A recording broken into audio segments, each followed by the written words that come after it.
हर हर महादेव दोस्तों आप सब तो जानते ही होंगे कि सावन का महीना चल रहा है। धार्मिक दृष्टि से यह महीना बहुत ही शुभ माना जाता है। श्रावण मास में भगवान शिव की पूजा विधि विधान से की जाती है। दोस्तों सावन में सोमवार के व्रत को बहुत महत्वपूर्ण माना जाता है और इस बार तो सभी भक्तजनों को अधिक सावन मास की वजह से पूरे 8 सोमवार मिलने वाले हैं। सावन सोमवार के दिन व्रत धारण कर महादेव की आराधना करने से भक्तों के सभी कष्ट मिट जाते हैं। उनकी सभी मनोकामनाएं पूर्ण हो जाती है। दोस्तों पहला सावन सोमवार व्रत 10 जुलाई को रखा जाएगा। आइए जानते हैं सावन सोमवार की व्रत विधि, कथा और पूजा नियम के बारे में। दोस्तों आपको सावन सोमवार के दिन सुबह जल्दी उठकर स्नानादि से निवृत्त होकर साफ सुथरे वस्त्र धारण करके शिव मंदिर में जाकर भगवान शिव का जलाभिषेक करें। साथ ही माता पार्वती और नंदी को भी गंगाजल या दूध चढ़ाएं। दोस्तों सामर्थ हो तो पंचामृत से रुद्राभिषेक करें और फिर बिल्व पत्र अवश्य अर्पित करें। दोस्तों इसके अलावा आप शिवलिंग पर धतूरा, भांग, आलू, चंदन, चावल इत्यादि भी चढ़ा सकते हैं और फिर चंदन का तिलक लगाएं। प्रसाद के रूप में भगवान शिव को घी शक्कर का भोग लगाएं। उसके बाद धूप दीप से गणेश जी की आरती करें। अंत में भगवान शिव की आरती करें और प्रसाद का वितरण करें। दोस्तों आपको शिव जी की पूजा में इन सावधानियों को अवश्य बरतनी चाहिए। आपको शिवजी की पूजा में केतकी के फूलों का इस्तेमाल नहीं करना चाहिए। कहा जाता है कि केतकी के फूल चढ़ाने से भगवान शिवजी नाराज होते हैं। इसके अलावा तुलसी को भी भगवान शिवजी को अर्पित नहीं करना चाहिए। साथ ही शिवलिंग पर कभी भी नारियल का पानी नहीं चढ़ाना चाहिए। भगवान शिवजी को हमेशा कांसे और पीतल के बर्तन से ही जल चढ़ाना चाहिए। दोस्तों आइए अब हम आपको सावन माह से जुड़ी पौराणिक कथा सुनाते हैं। अगर आप सावन मास के सोमवार का व्रत रख रहे हैं तो आपको इससे जुड़ी कथा को अवश्य सुननी या पढ़नी चाहिए। एक समय की बात है। किसी नगर में एक धनी व्यापारी रहता था। इतना सब कुछ होने पर भी वह व्यापारी अंतर्मन से बहुत दुखी था क्योंकि उस व्यापारी का कोई पुत्र नहीं था। दिन रात उसे यही चिंता सताती थी। पुत्र पाने की इच्छा से वह व्यापारी प्रति सोमवार भगवान शिव की व्रत पूजा किया करता था। सायंकाल को व्यापारी शिव मंदिर में जाकर भगवान शिव के सामने घी का दीपक जलाया करता था। उस व्यापारी की भक्ति देखकर एक दिन पार्वती ने भगवान शिव से कहा, हे प्राणनाथ, यह व्यापारी आपका सच्चा भक्त है। कितने दिनों से यह सोमवार का व्रत और पूजा नियमित कर रहा है। भगवान आप इस व्यापारी की मनोकामना अवश्य पूर्ण करें। पार्वती का इतना आग्रह देखकर भगवान शिव ने कहा, तुम्हारे आग्रह पर मैं इस व्यापारी को पुत्र प्राप्ति का वरदान देता हूँ, लेकिन इसका पुत्र 16 वर्ष से अधिक जीवित नहीं रहेगा। उसी रात भगवान शिव ने स्वप्न में उस व्यापारी को दर्शन देकर उसे पुत्र प्राप्ति का वरदान दिया और उसके पुत्र के 16 वर्ष तक जीवित रहने की बात भी बताई। भगवान के वरदान से व्यापारी को खुशी तो हुई, लेकिन पुत्र की अल्पायु की चिंता ने उस खुशी को नष्ट कर दिया। व्यापारी पहले की तरह सोमवार का विधिवत व्रत करता रहा। कुछ महीने पश्चात उसके घर में अति सुंदर पुत्र उत्पन्न हुआ। इससे व्यापारी के घर में खुशियां भर गईं। बहुत धूमधाम से पुत्र जन्म का समारोह मनाया गया। व्यापारी को पुत्र जन्म की अधिक खुशी नहीं हुई क्योंकि उसे पुत्र की अल्प आयु के रहस्य का पता था। यह रहस्य घर में किसी को नहीं मालूम था। विद्वान ब्राह्मणों ने उस पुत्र का नाम अमर रखा। जब अमर 12 वर्ष का हुआ तो शिक्षा के लिए उसे वाराणसी भेजने का निश्चय हुआ। व्यापारी ने अमर के मामा दीपचंद को बुलाया और कहा कि अमर को शिक्षा प्राप्त करने के लिए वाराणसी छोड़ आओ। अमर अपने मामा के साथ शिक्षा प्राप्त करने के लिए चल दिया। रास्ते में जहां भी अमर और दीपचंद रात्रि विश्राम के लिए ठहरते, वहीं यज्ञ करते और ब्राह्मणों को भोजन कराते थे।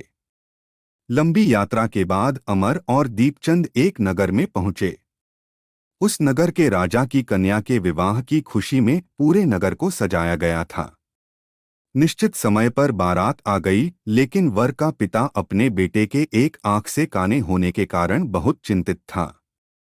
उसे इस बात का भय सता रहा था कि राजा को इस बात का पता चलने पर कहीं वह विवाह से इनकार न कर दें। इससे उसकी बदनामी होगी। वर के पिता ने अमर को देखा तो उसके मस्तिष्क में एक विचार आया। उसने सोचा, क्यों न इस लड़के को दूल्हा बनाकर राजकुमारी से विवाह करा दूं। विवाह के बाद इसको धन देकर विदा कर दूंगा और राजकुमारी को अपने नगर में ले जाऊंगा। वर के पिता ने इसी संबंध में अमर और दीपचंद से बात की। दीपचंद ने धन मिलने के लालच में वर के पिता की बात स्वीकार कर ली। अमर को दूल्हे के वस्त्र पहनाकर राजकुमारी चंद्रिका से विवाह करा दिया गया। राजा ने बहुत सा धन देकर राजकुमारी को विदा किया। अमर जब लौट रहा था तो सच नहीं छिपा सका और उसने राजकुमारी की ओढ़नी पर लिख दिया, राजकुमारी चंद्रिका, तुम्हारा विवाह तो मेरे साथ हुआ था। मैं तो वाराणसी में शिक्षा प्राप्त करने जा रहा हूँ। अब तुम्हें जिस नवयुवक की पत्नी बनना पड़ेगा वह कान्हा है। जब राजकुमारी ने अपनी ओढ़नी पर लिखा हुआ पढ़ा तो उसने काने लड़के के साथ जाने से इनकार कर दिया। राजा ने सब बातें जानकर राजकुमारी को महल में रख लिया। उधर अमर अपने मामा दीपचंद के साथ वाराणसी पहुंच गया। अमर ने गुरुकुल में पढ़ना शुरू कर दिया। जब अमर की आयु 16 वर्ष पूरी हुई तो उसने एक यज्ञ किया। यज्ञ की समाप्ति पर ब्राह्मणों को भोजन कराया और खूब अन्न वस्त्र दान किए। रात को अमर अपने शयन कक्ष में सो गया। शिव के वरदान के अनुसार शयनावस्था में ही अमर के प्राण पखेरु उड़ गए। सूर्योदय पर मामा अमर को मृत देखकर रोने पीटने लगा। आसपास के लोग भी एकत्र होकर दुख प्रकट करने लगे। मामा के रोने विलाप करने के स्वर समीप से गुजरते हुए भगवान शिव और माता पार्वती ने भी सुने। पार्वती जी ने भगवान से कहा, प्राणनाथ, मुझसे इसके रोने के स्वर सहन नहीं हो रहे। आप इस व्यक्ति के कष्ट अवश्य दूर करें। भगवान शिव ने पार्वती जी के साथ अदृश्य रूप में समीप जाकर अमर को देखा तो पार्वती जी से बोले, पार्वती, यह तो उसी व्यापारी का पुत्र है। मैंने इसे 16 वर्ष की आयु का वरदान दिया था। इसकी आयु तो पूरी हो गई। पार्वती जी ने फिर भगवान शिव से निवेदन किया, हे प्राणनाथ, आप इस लड़के को जीवित करें, नहीं तो इसके माता पिता पुत्र की मृत्यु के कारण रो रो कर अपने प्राणों का त्याग कर देंगे। इस लड़के का पिता तो आपका परम भक्त है। वर्षों से सोमवार का व्रत करते हुए आपको भोग लगा रहा है। पार्वती के आग्रह करने पर भगवान शिव ने उस लड़के को जीवित होने का वरदान दिया और कुछ ही पल में वह जीवित होकर उठ बैठा। शिक्षा समाप्त करके अमर मामा के साथ अपने नगर की ओर चल दिया। दोनों चलते हुए उसी नगर में पहुंचे जहां अमर का विवाह हुआ था। उस नगर में भी अमर ने यज्ञ का आयोजन किया।